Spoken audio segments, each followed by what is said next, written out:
જે હીલિંગ કર્યું, ઓરા સાફ કર્યા, તો તમને એમાં કેવું લાગ્યું? એમાં ખરેખર કોઈ નેગેટિવિટી આમ અંદરથી કોઈ ખેંચાઈ જતો હોય ને એવું મને ફીલ થયું. અને માથામાં થોડું ભારે ભારે લાગતું હતું જ્યારે healing થયું ત્યારે. અને પીછલા ભાગ ઉપર થોડો દુખાવો થતો હોય ને એવું લાગતું. રીતસર અંદરથી કંઈક તત્વ કાંઈક બહાર એવું કંઈક નીકળતું હોય એવું. ખેંચાતું હોય એવું મને ફીલ થયું. તમને કેવું લાગ્યું?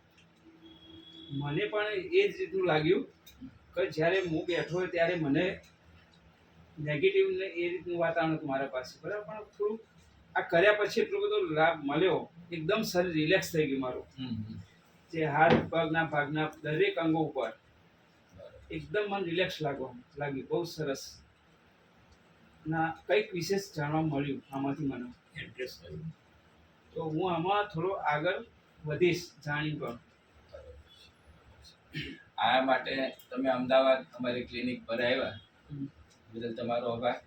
અને સાથે દશરથભાઈ જે આપણને બધાને માર્ગદર્શન આપ્યું એ બદલ એનો ખૂબ ખૂબ આભાર. ખૂબ સુંદર. અમે બહુ સમય આપ્યો ને અમને એક એક વસ્તુ પ્રત્યે એક એક વસ્તુ શીખવાડ્યું. બહુ સરસ વ્યવસ્થિત રીતે અમને શીખવાડ્યું. તમે ઊંઝાથી કેટલા કિલોમીટર થઈ રહ્યું? ઊંઝાથી અમદાવાદ 100 કિલોમીટર થાય.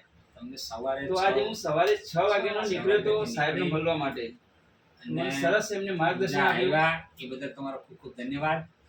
પિયુષભાઈના કેન્દ્ર પર આપણને જગ્યા મળી, ખૂબ સહકાર આપ્યો. ખૂબ ખૂબ ખૂબ મજા આવી. બધાને ખૂબ ખૂબ ધન્યવાદ. ધન્યવાદ. જય ગુરુદેવ. જય ગુરુ, જય ગુરુ.